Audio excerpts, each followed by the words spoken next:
Have you ever wondered how the United States came into existence? A tale as old as time, it's a story of courage, rebellion, and the pursuit of freedom. Let's journey back to the 17th century, to the founding of the original 13 colonies. The British, seeking new territories and resources, established the first permanent settlement at Jamestown, Virginia in 1607. Over the next century, 12 more colonies were established along the eastern seaboard, each with its own unique culture and economy.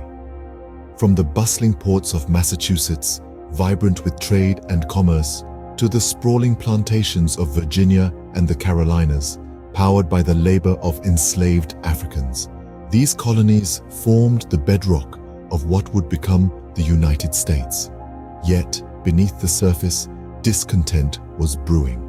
The colonists, subject to the whims of a far-off king and a parliament in which they had no representation, began to chafe under British rule. This resentment was further inflamed by a series of taxes imposed by Britain to pay for its wars in Europe, leading to the famous rallying cry, "No taxation without representation." The seeds of rebellion were sown. A network of patriots sprang up, spreading word of the injustices and rallying their fellow colonists to the cause of liberty. The spark that ignited the powder keg came in 1775, with the battles of Lexington and Concord, the first military engagements of the American Revolution. The colonists, now united in their struggle for independence, convened a Continental Congress. In the sweltering summer of 1776, in a room in Philadelphia, a group of men, led by Thomas Jefferson, put pen to parchment. The words they wrote still resonate today. "We hold these truths to be self-evident, that all men are created equal." With the signing of the Declaration of Independence, they formally broke the chains that bound them to Britain. And so, against all odds, the United States of America was born. A nation conceived in liberty and dedicated to the proposition that all men are created equal. A nation whose story was just beginning. The birth of a nation was just the beginning, though, wasn't it? In the early days of the United States, the nation was a small cluster of states clinging to the eastern seaboard. But that was all about to change with the Louisiana Purchase in 1803. President Thomas Jefferson, seeing an opportunity to double the size of the nation, purchased this immense tract of land from France. This deal, often considered one of the greatest real estate bargains in history, sparked a westward expansion that would define the next century. Yet, the road to expansion was not without its obstacles. The War of 1812, a conflict with Britain, tested the mettle of the young nation. As the smoke cleared, the United States emerged with a renewed sense of national identity and an invigorated spirit of expansion. This spirit was encapsulated in the concept of manifest destiny. Coined in the mid-19th century, this phrase embodied the belief that the United States was destined, by God some argued, to expand its territory across the entire North American continent. This idea fueled the urge to push westward, leading to significant growth and development. However, as the nation pushed its boundaries further, it inevitably collided with others who had their own claims and ambitions. This was the case with Mexico, leading to the Mexican-American War in the late 1840s. Though fraught with controversy and conflict, the war ended with the Treaty of Guadalupe Hidalgo, adding territories such as California and New Mexico to the United States. Every step of the way, the expansion of the United States was marked by a mixture of ambition, conflict, and compromise. This journey wasn't just about adding stars to the flag or carving out new states on the map. It was about the struggles and triumphs of a young nation trying to find its place in the world. Through blood and toil, the United States reached from sea to shining sea. But what happens when a nation becomes divided against itself? In the mid-19th century, America found itself grappling with this question. The nation, still young and malleable, began to fracture along an invisible line, a line drawn by differing perspectives on one contentious issue: slavery. As new territories were added to the Union, The question of whether they would allow slavery became a flashpoint. The North, with its burgeoning industries, leaned towards abolition, while the South, with its agrarian economy reliant on slave labor, clung to the institution of slavery. The Compromise of 1850, which allowed each new state to decide for itself whether to allow slavery, only stoked the embers of disagreement. In 1860, the election of Abraham Lincoln, a known anti-slavery advocate, sparked the tinderbox. South Carolina seceded from the Union, followed by 10 other southern states. The Confederate States of America were formed, and the stage was set for the Civil War. The war was brutal and bloody. 4 long years of brother fighting against brother. Over 600,000 lives were lost, and the nation was left scarred and devastated. But from this crucible of conflict, the 13th Amendment emerged, abolishing slavery forever in the United States. The process of reconstruction that followed was not without its challenges. The South was left ravaged and resentful, and the North had to grapple with how to reincorporate the seceded states and ensure the rights of newly freed African Americans. Despite the difficulties, the United States embarked on a path of reconciliation and rebuilding.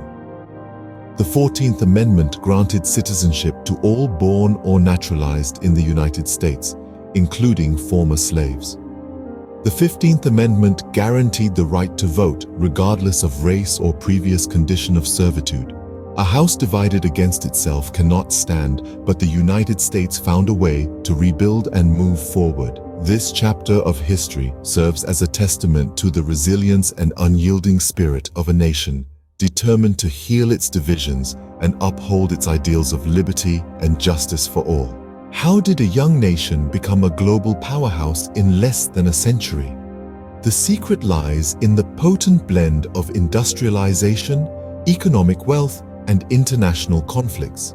After the Civil War, the United States underwent a period of rapid industrialization, known as the Industrial Revolution. This was a time of invention and innovation, where steam, steel, and electricity became the lifeblood of a burgeoning nation. Factories sprung up across the land, and the railroad network expanded, knitting the vast country together and fueling an economic boom. But this prosperity was not shared by all. The Gilded Age, a term coined by Mark Twain, referred to the surface shine of wealth and progress, but underneath lay corruption, social inequality, and rampant exploitation of workers. The rich got richer, while the poor toiled in grueling conditions. Yet despite the harsh realities, people from around the world flocked to America, drawn by the promise of a better life.